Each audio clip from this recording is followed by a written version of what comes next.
Dice Lucas 4, 18 y 19, el Espíritu del Señor está sobre mí, por cuanto me ha ungido para dar buenas nuevas a los pobres.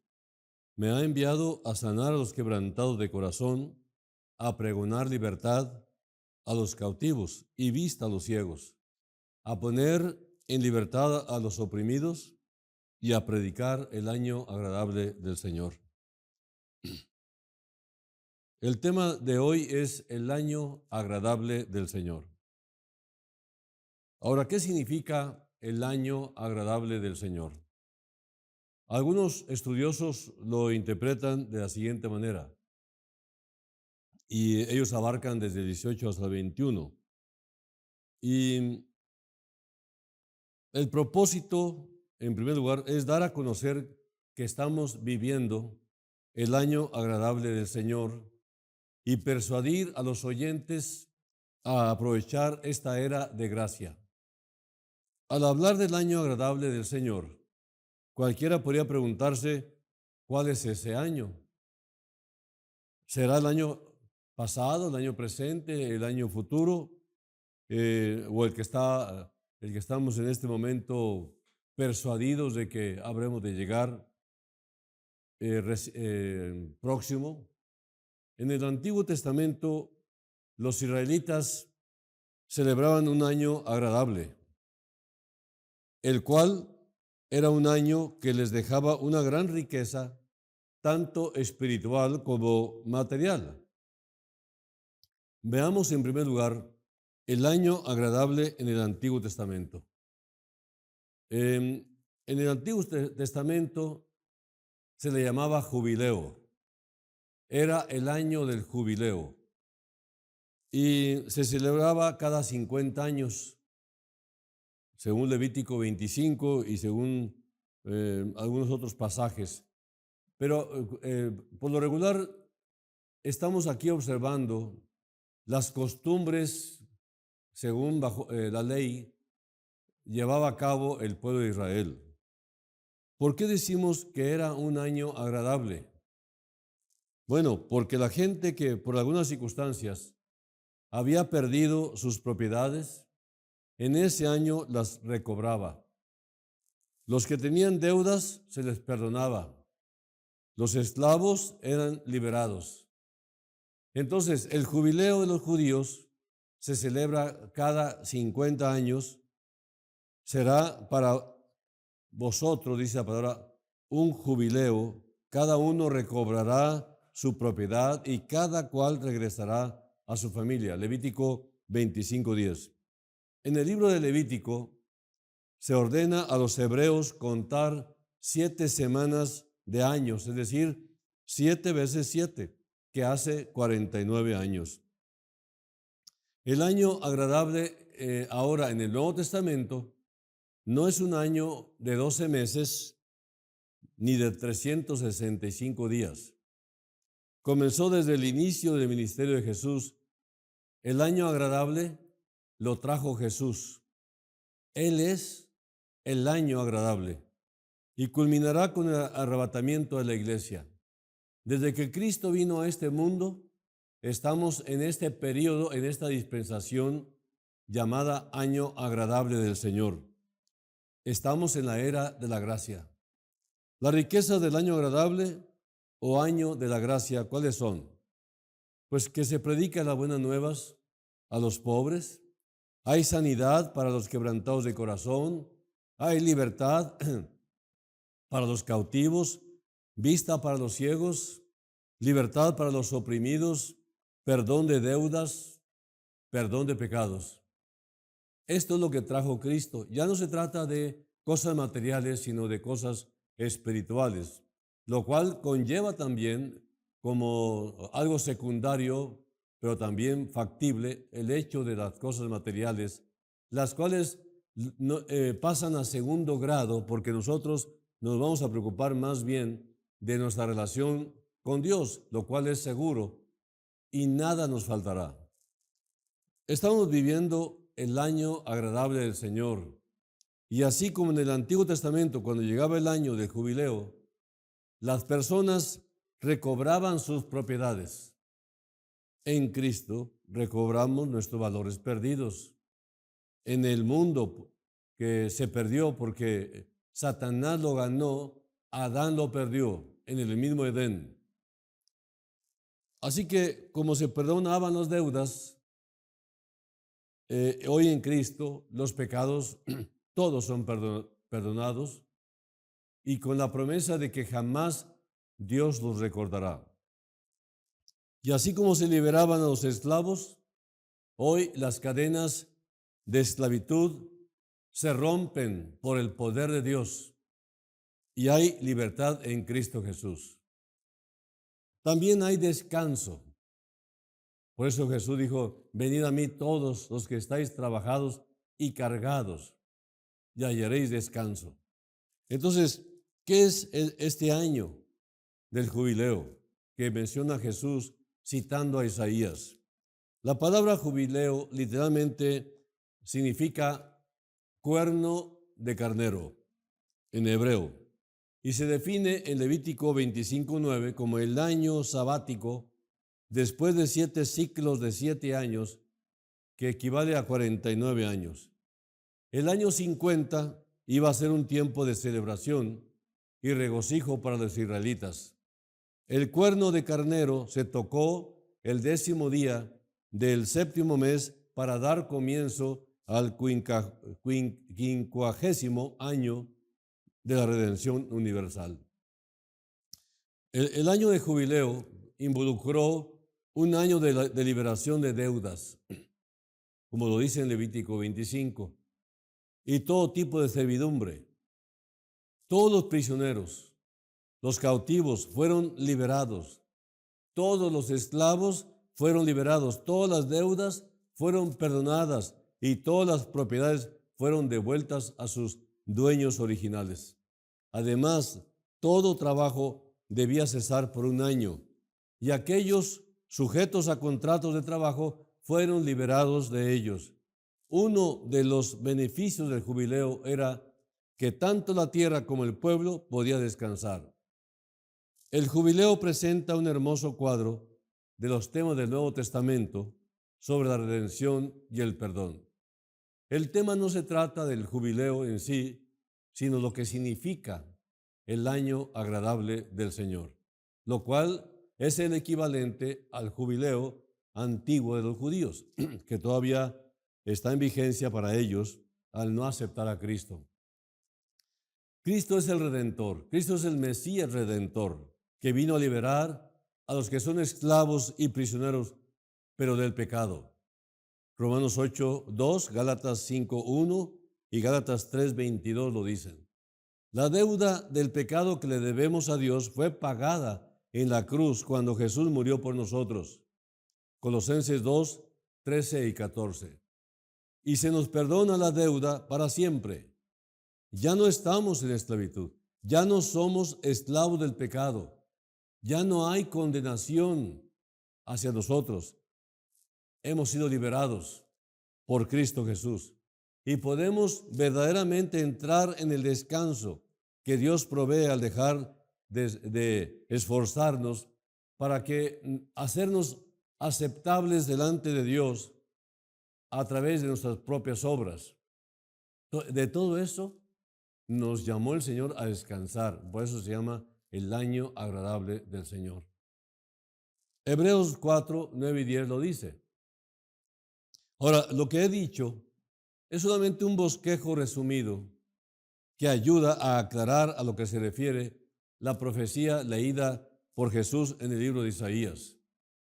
Él leyó lo siguiente: el Espíritu del Señor está sobre mí, por cuanto me ha ungido. Esto es lo que Jesús leyó en el Nuevo Testamento. El Señor citó a Isaías 61, 1 al 4, porque él abrió el manuscrito, lo abrió y lo empezó a leer, anunciando las buenas nuevas de salvación para Sión, Jerusalén.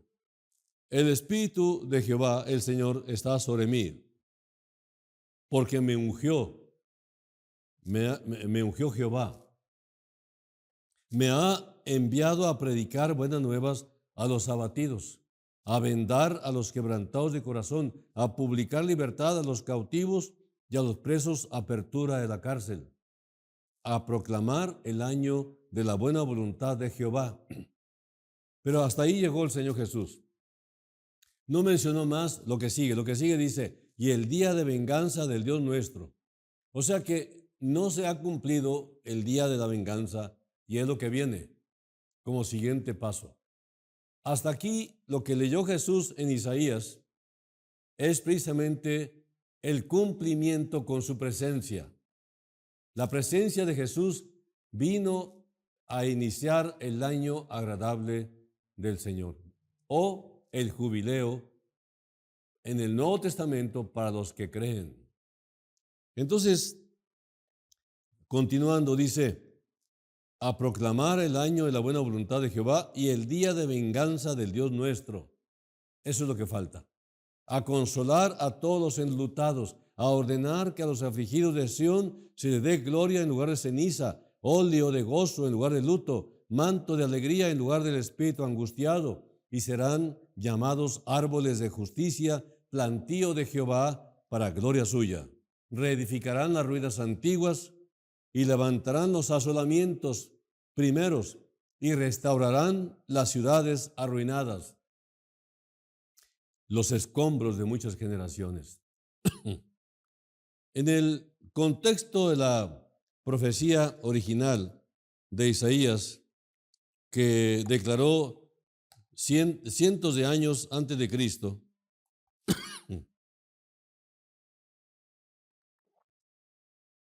el ungido, es decir, el Mesías, de quien habló, había sido ansiosamente esperado. La audiencia inmediatamente entendió que le estaba aplicando la profecía a sí mismo. De lo que estaba leyendo era de él mismo. En otras palabras, era su carta de presentación. Él dejó de leer antes del final de las palabras proféticas de Isaías sobre el día de la venganza. Ese tiempo está todavía en el futuro. Cuando Jesús regrese como rey, rey de reyes y señor de señores. Cuando Jesús leyó las palabras hebreas antiguas, su pronunciación de la palabra Mashach, ungido, o Masach, significa ungido, debe haber causado asombro. Masach es la raíz de la palabra Mashiach, lo cual significa el Mesías. Cuando Jesús finalmente declara, hoy se ha cumplido esta escritura delante de ustedes, delante de vosotros, y como dice Lucas 4:21, debe haber sido o habido un momento de asombro en la congregación que lo escuchaba. Cuando Jesús leyó las palabras hebreas antiguas, su pronunciación de la palabra Mashach, ungido, debe haber causado tremendo asombro porque él estaba hablando de sí mismo. Hoy se ha cumplido delante de ustedes, es lo que dijo. Así que Masach es la raíz de la palabra mi Dios proveerá, el Mesías. Cuando Jesús finalmente declara, hoy se ha cumplido esta escritura delante de vosotros, debe haber habido un momento tremendo de asombro, algunos asombrados y otros enojados. Hubo un momento de confusión tal vez en aquella congregación que escuchaba a este joven.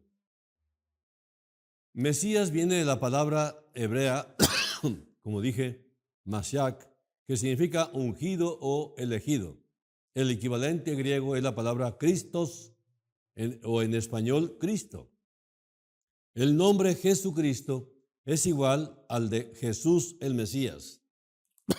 Perdón, déjeme tomar otro traguito de agua.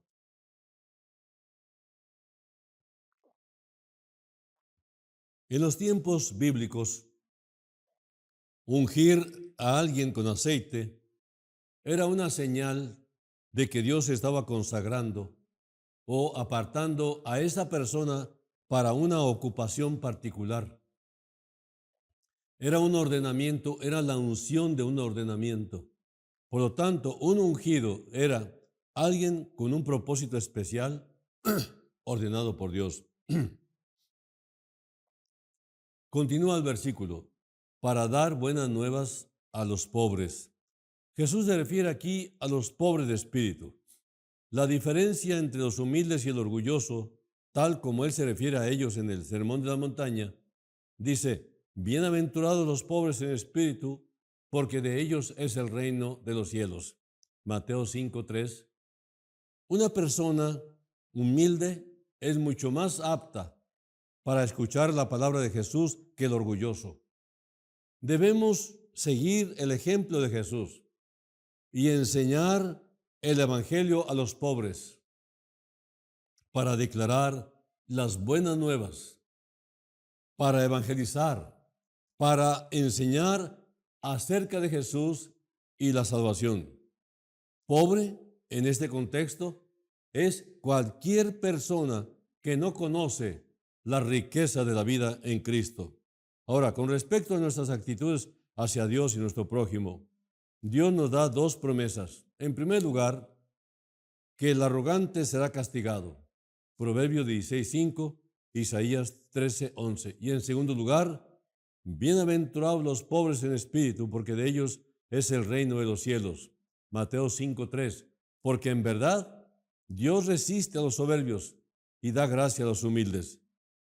Primera Pedro 5:5, comparar con Proverbios 3:34, que dice, ciertamente Él escarnecerá a los escarnecedores y a los humildes dará gracia.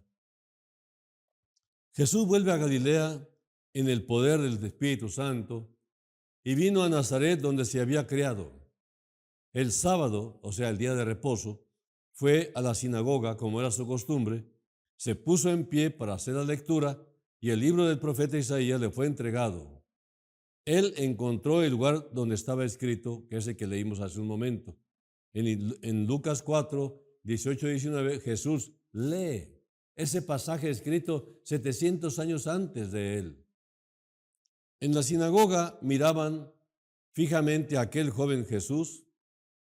Dice Lucas 3:23, Jesús mismo al comenzar su ministerio era como de 30 años, hijo, según se creía, de José, hijo de Elí. Lo envió cuando vino el cumplimiento del tiempo. Gálatas 4:4. Entonces él les dijo, hoy se ha cumplido esta escritura delante de vosotros. Todas las escrituras del Antiguo Testamento se deben cumplir en el Mesías, tal como Jesús les dice después de su resurrección en Lucas 24:44, que era necesario que se cumpliera todo lo que está escrito de mí en la ley de Moisés, en los profetas y en los salmos. Lucas registra que Jesús se levantó a leer, como era costumbre, en honor a la palabra de Dios y se sienta a dar la explicación de lo que acabo de leer. Y luego dice, el Espíritu del Señor está sobre mí por cuanto me ha ungido. ¿Para qué? Para dar buenas nuevas a los pobres. Me ha ungido para traer buenas nuevas a los pobres. Jesús se refiere aquí a los pobres de espíritu, como lo explicamos hace un momento. La diferencia entre los humildes y el orgulloso, como Él se refiere a ellos en el Sermón de la Montaña, pues realmente es marcadamente porque una persona humilde es mucho más apta para escuchar la palabra de Jesús más que el orgulloso. Entonces debemos seguir el ejemplo de Jesús y enseñar el evangelio a los pobres para declarar las buenas nuevas, para evangelizar, para enseñar acerca del Señor Jesús y la salvación. Pobre aquí en este pasaje es cualquier persona que no conoce las riquezas de la vida en Cristo. Sea una persona rica o sea una persona pobre, se requiere que sea pobre en espíritu como condición. Entonces, continúa, me ha enviado a sanar a los quebrantados de corazón. Isaías había profetizado lo que Jesús iba a hacer. Fue enviado a sanar a los quebrantados de corazón, así como Dios había dicho en el Salmo 147:3. Él sana a los quebrantados de corazón y venda sus heridas. Las personas que están quebrantados quebrantadas de corazón por su pecado y están verdaderamente arrepentidos, encontrarán salvación cuando aceptan, creen y confiesan a Jesús como su Señor y Salvador. Debemos ministrar a los quebrantados de corazón y dirigirlos a Jesús para su curación. Luego continúa, a pregonar libertad a los cautivos.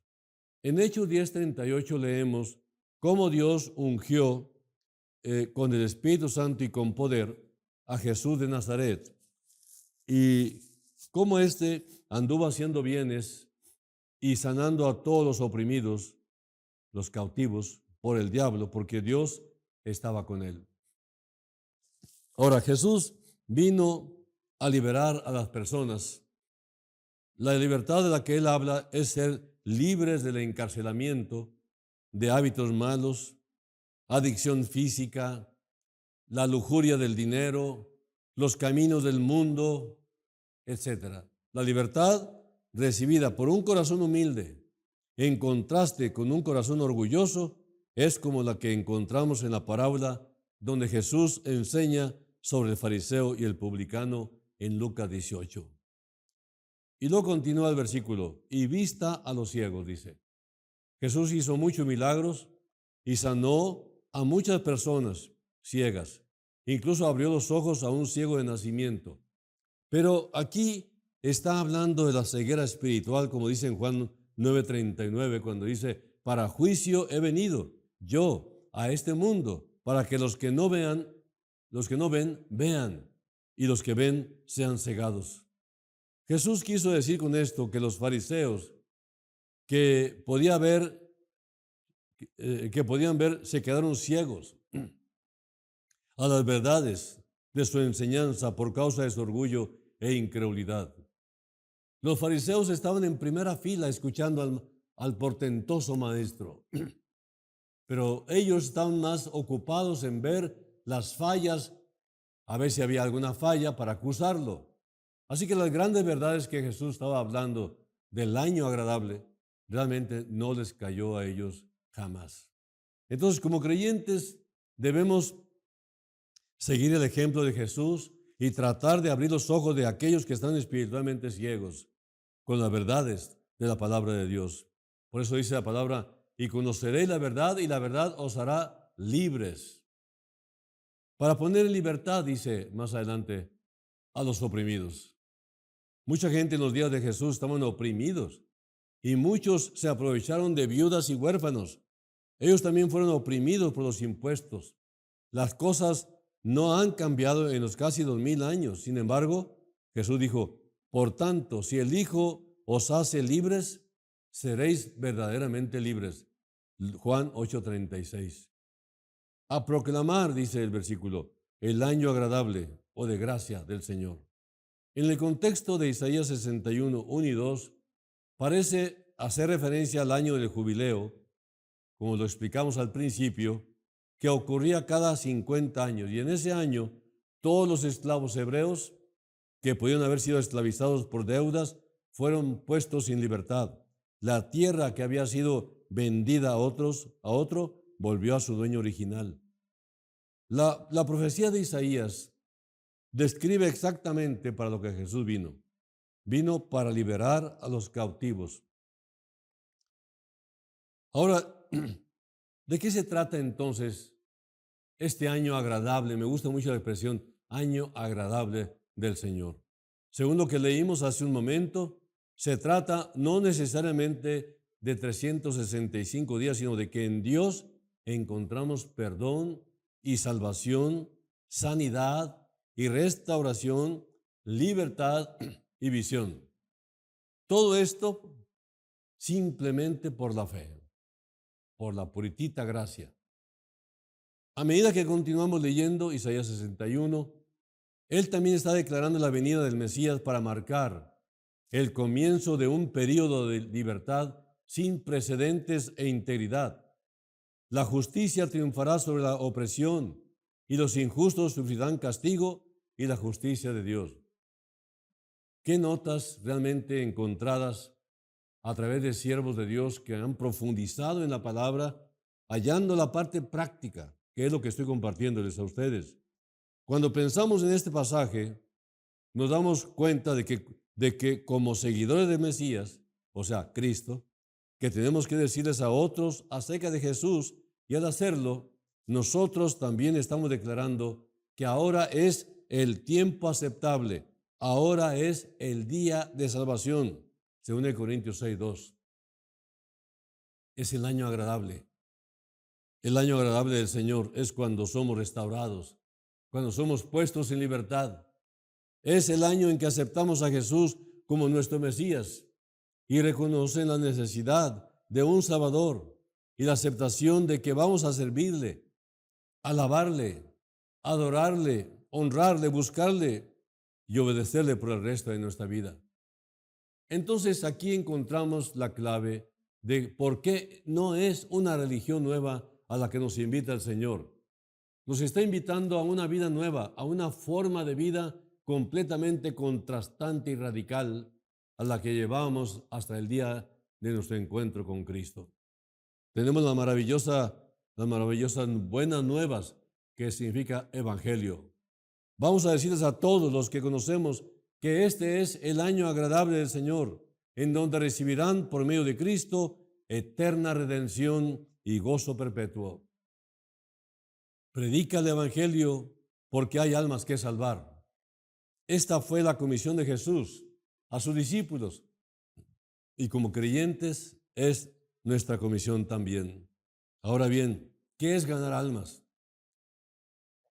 Bueno, ¿qué es no ganar almas? Robar ovejas no es ganar almas. Si vamos a predicar el evangelio, vamos a ir en donde no esté trabajado. Aquí hay una reflexión de Spurgeon. Dijo, ganar almas no es sacarlas de su respectiva congregación, porque ya están bajo el cuidado de un pastor. Demasiado cruel y nada ético es pescar en la pecera. 1 Corintios 4:15 dice, porque aunque tengáis 10,000 años en Cristo, no tendréis muchos padres, pues en Cristo Jesús yo os engendré por medio del Evangelio. Jesús dijo, Lucas 5:4-7, cuando terminó de hablar, dijo a Simón, boga mar adentro, echad vuestras redes para pescar. O sea, tú tienes que ir al mundo. Hay millones y millones de perdidos. No te concentres en tratar de atrapar a alguno de los que ya están bajo el cuidado de algún pastor. Aquí, varios miembros de las diferentes congregaciones están comprometidos con pastores y líderes de otras agrupaciones y que algunos ya son famosos y populares. Y pregunto, ¿dónde estaban tales pastores y líderes cuando estas personas estaban yendo rumbo al infierno? Esto me atrevo a pensar, que se aprovechan de la buena fe de los pastores cuyos miembros asisten a los eventos organizados por ellos, sumamente atractivos, y se sienten con el derecho de continuar detrás de ellos, sin dar oportunidad de que la continuidad del trabajo iniciado ahí lo hagan los pastores correspondientes. En cierta ocasión, una de las creyentes de nuestra congregación me dijo, hay una vecina que se sorprendió cuando le dije que acepté a Cristo como mi Salvador personal, y me dijo ella, yo ya lo recibí hace años, y te invito a mi iglesia. Y me dijo, cada 8 días siempre me está insistiendo, ¿debo aceptar ir con ella a su congregación, a su iglesia? Mira, tú puedes hacer lo que tú quieras, tú estás libre de tomar tus propias decisiones, pero no me parece ético que después de tantos años que fue tu vecina, nunca dijera que Cristo puede salvar tu alma. ¿Dónde estaba ella cuando tú ibas rumbo al infierno? Así que tú decides. Tú estás bajo nuestro cuidado porque nosotros te alcanzamos para Cristo. Pero si te quieres ir con esa persona que te está tratando de llevar con su iglesia, tú sabes, pero no me parece correcto. Así que los líderes y los pastores no reconocen sus propios límites. Por esa razón la iglesia está decaída, porque no están buscando pecadores, están buscando los que ya están pescados.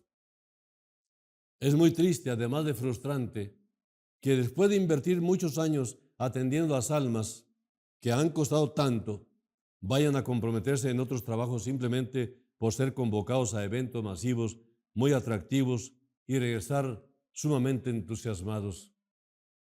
Otra familia se fue de nuestra iglesia porque dijo: aquí no veo que mis hijas se vayan a casar algún día. Así que se buscó otra iglesia para encontrar candidatos para sus hijas.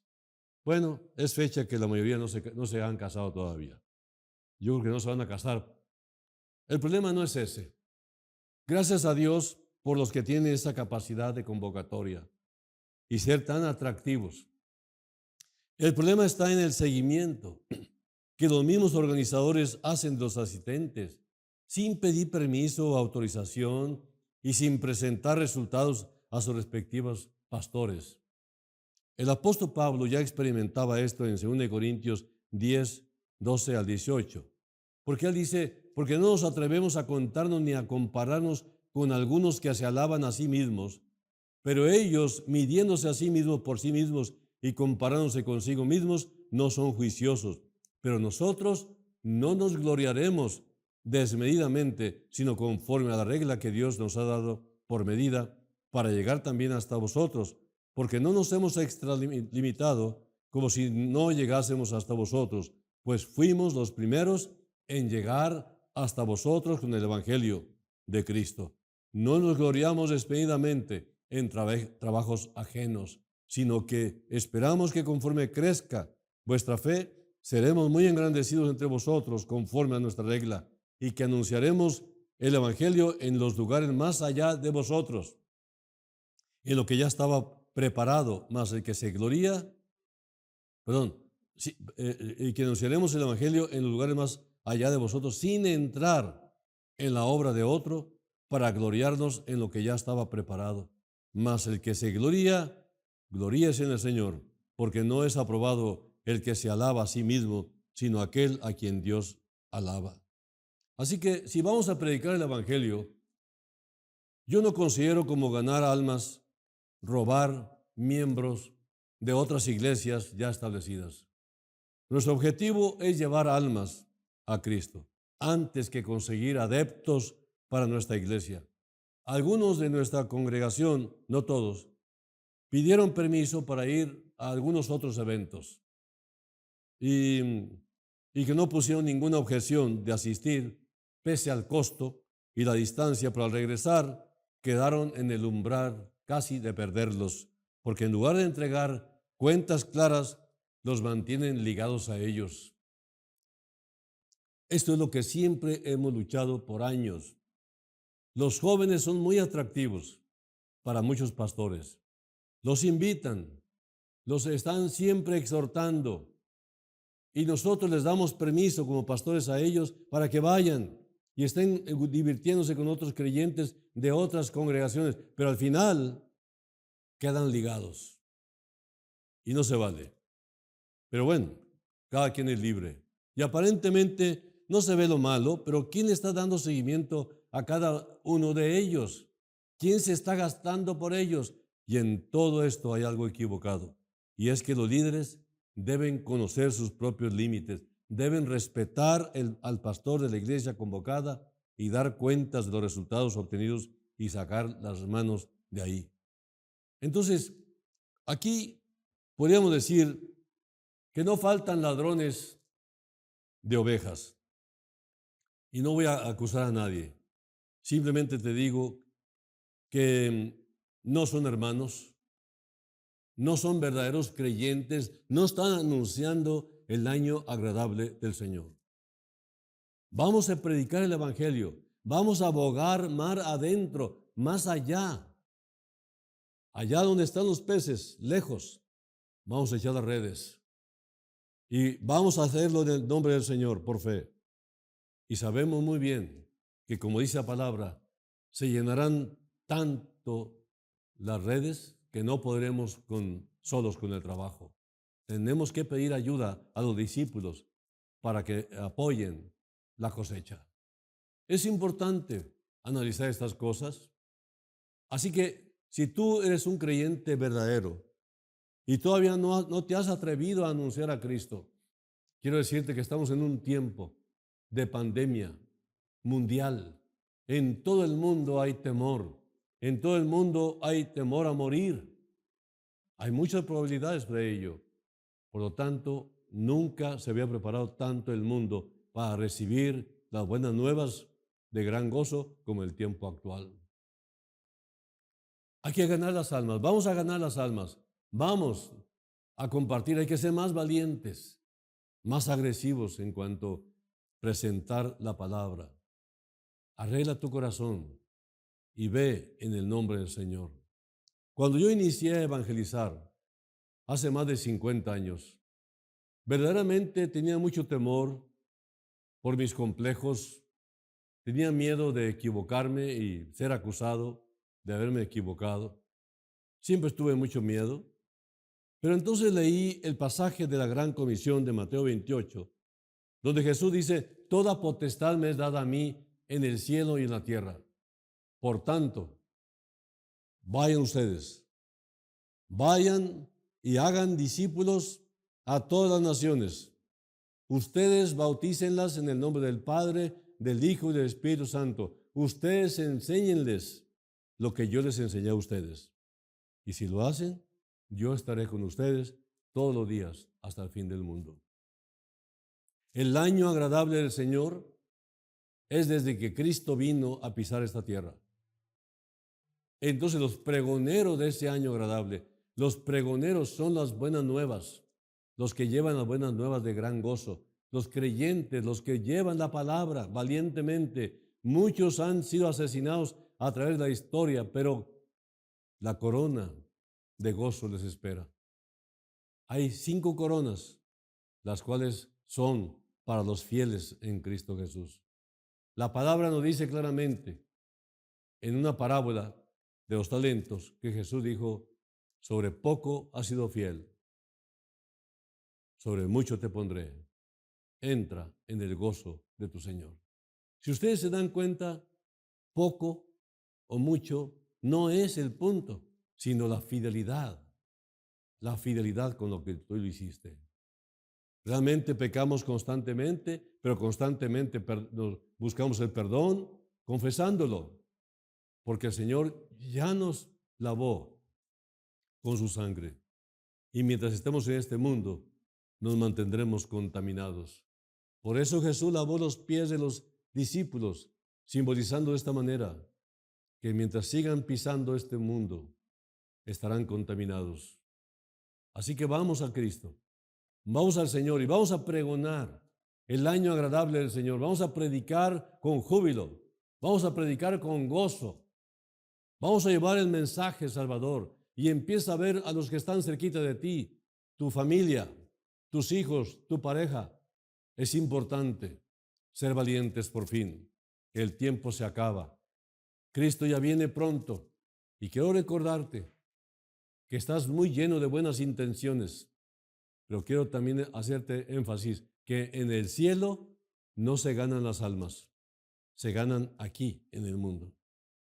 Así que vamos a pregonar el año del Señor.